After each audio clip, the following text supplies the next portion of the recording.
Hello students, welcome to the lecture. So students, as we know that we had started the static part of the geography and we have covered several topics of this particular area. Okay, so in this lecture, we are going to finish the static part of geography and we will try to cover some more facts about this. Okay, so let's start the session. Okay, so when we start the session, we have the composition of the atmosphere. In the previous lecture, I had told you about the atmosphere. Like, what do you mean by atmosphere? Okay. And whenever I was telling you about the atmosphere, I always mention about the air. I always mention about air. Okay. So now we have the composition of atmosphere. Okay. So the composition of atmosphere is basically different from the layers of atmosphere. Okay. Many times the students get confused between layers of atmosphere and the composition of atmosphere. Okay. It happens many times.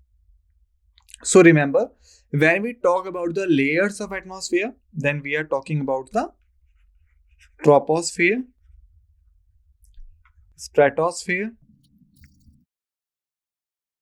mesosphere, thermosphere, then exosphere. Okay. These are the layers of atmosphere. But when we talking about the composition of atmosphere, then we are not talking about this. We are talking about this, and particular the air. Okay. So basically, the air is the, in short form, we could say, air is the composition of various gases present in the atmosphere. Okay. So air is the composition of various gases present in the atmosphere. Like you can see, main are these gases. Main are these gases. Okay. Like nitrogen, neon, carbon dioxide, oxygen, argon, ozone, helium, and hydrogen. These are the gases which found in the atmosphere.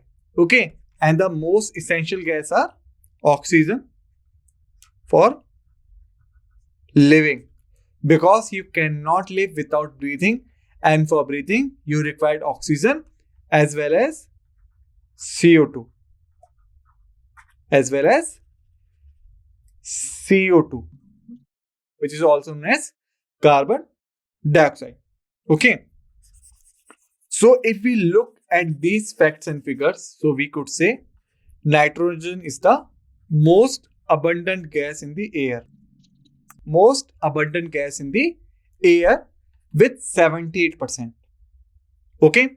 Thereafter, the another most abundant gas is oxygen. Second most abundant gas is oxygen with 20% of share. Okay. Thereafter, the third one is our argon. The third one is our argon. Third most abundant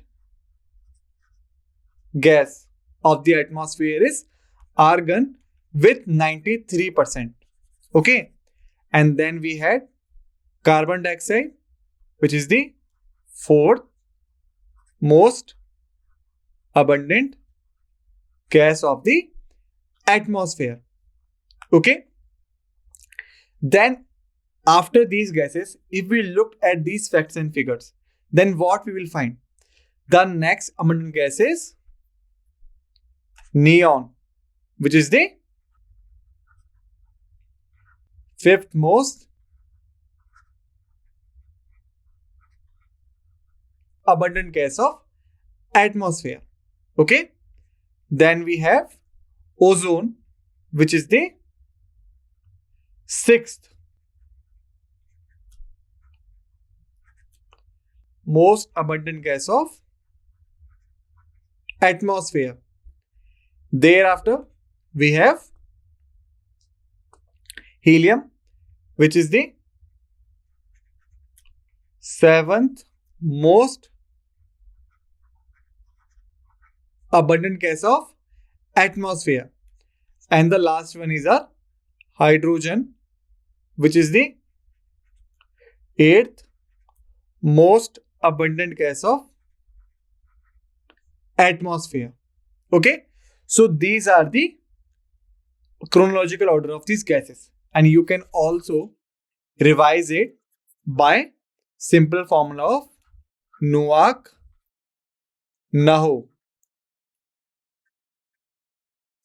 Okay, you can use this trick to remember the chronological order. So first stands for nitrogen, second stands for oxygen, third stands for argon, fourth stands for carbon dioxide, fifth stands for neon, sixth stands for helium, seventh stands for ozone, and the last stands for hydrogen. Okay, so this is the general phenomena. You can correct it here. It is the seventh, it is the sixth. Okay, so Noack-Naho is the simple trick from which you can understand the chronological order of these gases. Okay, I am giving you 20 seconds to write down these notes. Okay, so your time starts now. 1, 2, 3, 4, 5, 6, 7, 8, 9, 10, 11, 12, 13, 14, 15, 16, 17, 18, 19, 20. Time's up. Okay, now let's move forward. Now students, we are going to cover some important tables from which questions are directly asked in the examination. Okay, so let's start. First, we are going to discuss about the rocks. So basically we have three types of rocks. First is a igneous rock. Second is a sedimentary rocks. Third is a metamorphic rocks. Okay, so first we will talk about the igneous rock. First we will talk about the igneous rock. So these rocks are the lava rocks or made up by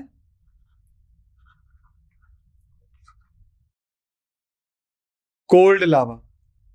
Okay, so when the lava is present inside the earth because of the high temperature, it's in a liquid form. Okay, but when it reaches the surface, so because of the low temperature, it becomes rock. Got it? And this type of rocks is known as igneous rock. Okay, now come to the sedimentary rocks. Now come to the sedimentary rocks. So these are the rocks which are made up by sedimentation. These are the rocks which are made by sedimentation. And what is the meaning of this? Let's take an example. Suppose if there is a rock A and rock B. Okay, with the period of time, due to various processes, these rocks have been destroyed. Okay, into a smaller particles. Okay. And with the passage of time, because of the various factors, these particles started gathering themselves and convert into a new rock, which is the rock C. Which is the rock C. So this new one is the sedimentary rock because it is made up by the sedimentation, or you can say made up by the raw material provided by A and B. Okay. And remember two major points regarding this. First is the fossil fuels. Okay. Second is the petroleum. Okay. So all of your fossil fuels and the petroleum products are found only in sedimentary rocks. Got it? Okay. Then the last one is our metamorphic rocks. The last one is our metamorphic rocks. So the metamorphic rocks are basically the change in structure. Metamorphic rocks is basically the change in structure rocks. Okay. So you can say when the igneous rock or the sedimentary rocks. Igneous or the sedimentary rocks. These rocks are go under various changes due to PVT, which stands for pressure, volume, and temperature. Due to any of these factors, when the igneous or the sedimentary rocks change their form, it is the example of metamorphic rocks. Okay, like if we take an example, so here we have types of rock: sedimentary, sedimentary, sedimentary, and the rocks is limestone, sandstone, coal, and shale or clay. Okay, so originally these were the sedimentary rocks, but when they change their forms, then they are known as marble, sandstone known as quartzite, coal is known as graphite coal, shale or clay is known as slate mica. Second, igneous rocks we have originally basalt and granite, but when they changed their form, basalt became hornblende, granite became genesis. Okay, just write down these things. I am providing you 30 seconds. Just write down these things. Okay, so your time starts now. 1, 2, 3, 4, 5, 6, 7, 8, 9, 10, 11, 12, 13, 14, 15, 16, 17, 18, 19, 20, 21, 22, 23, 24, 25, 26, 27, 28, 29, 30. Time's up. Okay. Now let's move forward. Now we have major volcanoes of the world. Okay. In the previous lecture, I had told you about the volcanoes. Okay. And now in this lecture, we are going to learn about the major volcanoes and their country. So the first volcano we have is the Popocatépetl, which lies in the country of Mexico. Okay. Second one we have Mauna Loa, lies in the capital of Hawaii Island. Sorry, lies in the country of Hawaii Islands. Okay. Then we have Ojos del Salado, which lies in both Argentina and Chile. They both are different countries. Okay. Thereafter we have Cotopaxi, which lies in the area of Ecuador. Then we have Chimborazo, which lies in the area of Ecuador also. Okay. So just write down Popocatépetl in the Mexico region. Got it? Mauna Loa in the Hawaii Islands. Got it? Ojos del Salado in the Argentina and Chile.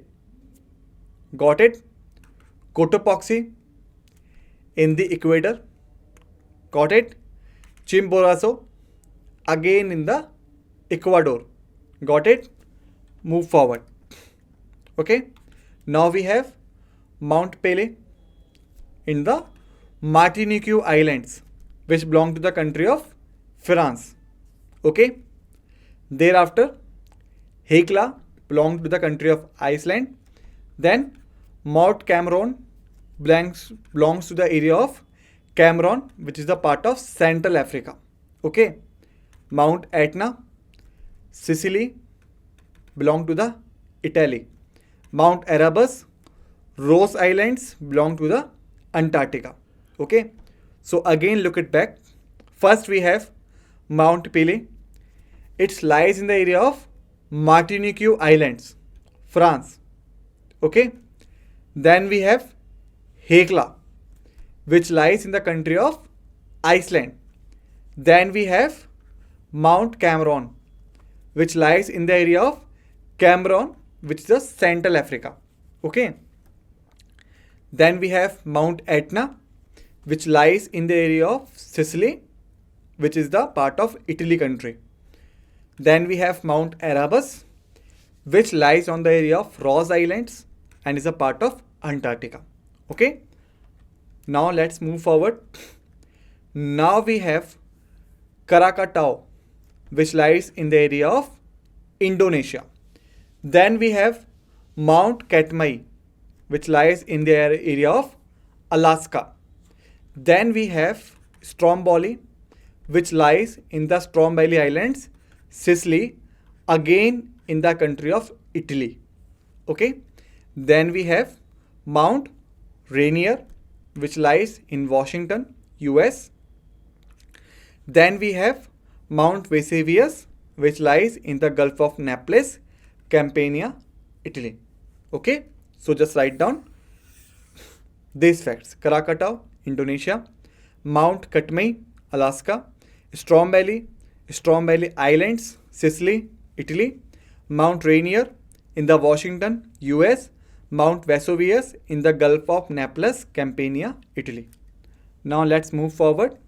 Now we have Mount Pinatubo, Philippines. Taal Volcano, Luzon Islands, Philippines. Mount Mayon, Luzon Islands, Philippines. Mount Shasta, California, US. Mount Fuji or Fujisan, which is also known as Fujiyama, Japan, and it is also the national symbol of Japan. Okay. So just write down this also. Mount Pinatubo, Philippines. Taal, Luzon Islands, Philippines. Mount Mayon, Luzon Islands, Philippines. Mount Shasta, California. Mount Fuji, Fujisan, and Fujiyama, Japan. Thereafter, we have Mount Popa or Popa Hill in the country of Myanmar. Kilimanjaro in Tanzania. Damavand in Iran. Kenya in the Kenya. Elbrus, Russia. Koh-e-Sultan in the Balochistan area of Pakistan. Alright. Thereafter, we have major plateaus of world. Okay. So before starting this, what is the difference between mountain versus plateau? What is the difference between the mountain and plateau? This should be a question. So basically you can say the elevated area from the earth surface up to height of 600 meters. It is the plateau. Okay. For mountain, the elevated area from the earth surface which crosses 600 meters of height is the mountain. So you can say if the area is elevated, like this is the ground surface and the area is elevated, but the maximum height is only 600 meters, then it is a plateau. If it crosses the 600 meters, then it is a mountain. Second thing is tabletop. Plateaus are always flat from the top, like the table, but mountains are conical shape, like this shape. They having conical shape. Got it? So this is the difference between the mountain and the plateau. Okay. So first plateau we have is the Meseta, lies in the Iberian Peninsula of Spain. Then we have Great Basin, lies in the USA. Then we have Asia Minor or Anatolia, lies in Turkey. Then we have Greenland, lies in the Greenland Islands. Then we have Alaska, Yukon, lies in US. Okay. Now, again, we should revise them. Meseta in the Iberian Peninsula, Great Basin, USA, Asia Minor or Anatolia in Turkey, Greenland in Greenland Islands, Alaska, Yukon in USA. Thereafter, next one is our Colorado, USA, Colombian, USA, Colombian, USA, Chiapas, South Mexico, Tibetan Plateau, Tibet, Anatolia, Turkey, as we have covered also in the previous part. Okay, again I am telling you Colorado, USA, Colombian, USA, Chiapas, South Mexico, Tibetan Plateau, Tibet, Anatolia in Turkey. Now let's move forward. Now we are talking about the passes. So basically we are talking about mountain passes. But the question is, what do you mean by mountain passes?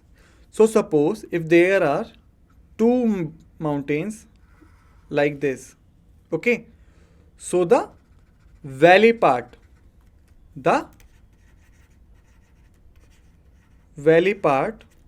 or you can say the passage between the mountains, okay, is the pass. Okay. So now we are going to cover the major passes of India. Okay. So first we have Banihal Pass, which lies in the area of Jammu and Kashmir. Then we have Shipkila, lies in the area of Himachal Pradesh. Then we have Pir Panjal, lies in the area of Jammu and Kashmir. Then we have Karakoram, lies in the area of Jammu and Kashmir. Then we have Burzil, lies in the area of Jammu and Kashmir. Then we have Jozila, which lies in the area of Ladakh. Okay. Again, Banihal, Jammu Kashmir, Shipkila, Himachal Pradesh, Pir Panjal, Jammu Kashmir, Karakoram, Jammu Kashmir, Burzil, Jammu Kashmir, Jozila, Ladakh. Now let's move forward. Now we have Mana Pass, lies in the state of Uttarakhand, Nathula, Sikkim, Rohtangla, Himachal Pradesh, Lipu Lake, Uttarakhand, Baralachala, Himachal Pradesh, Niti, Uttarakhand. Mana, Uttarakhand, Nathula, Sikkim, Rohtangla, Himachal Pradesh, Lipu Lake, Uttarakhand, Baralachala, Himachal Pradesh, Niti, Uttarakhand. Okay. Next one is our Bumdila, Arunachal Pradesh, Tuju, Manipur, Jhelapla, Sikkim, Yangyap, Arunachal Pradesh, Dipu, Arunachal Pradesh. Okay. So let's revise them again.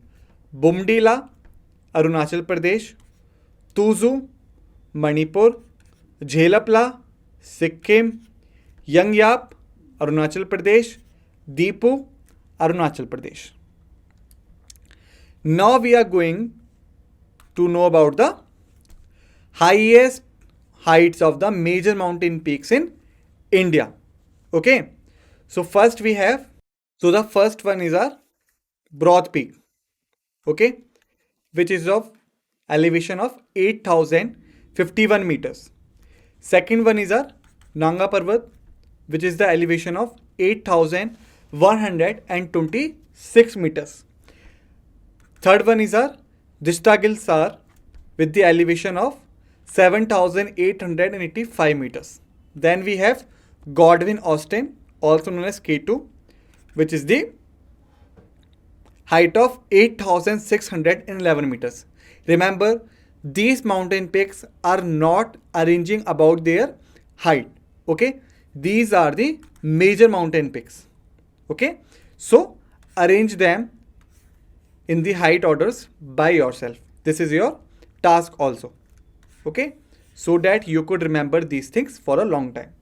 Then we have Kanchenjunga, which is nearly about 8,586 meters. Then we have Gasherbrum, which is about 8,080 meters. Okay, now let's move forward. We have Masherbrum West, which is nearly about 7,806 meters. Then we have Kamet, which is around 7,756 meters. Then we have Rakaposhi, which is around 7,788 meters. Then we have Masherbrum East, not West, which is around 7,821 meters. Then we have Sasir Kangri, which is around 7,672 meters. Then we have Nanda Devi, which is around 7,817 meters. Okay, just write down these facts. I'm giving you 15 seconds. Time starts now. 1, 2, 3, 4, 5, 6, 7, 8, 9, 10, 11, 12, 13, 14, 15, time's up. Okay, so this is our last topic in the static geography, is the local division of Himalaya.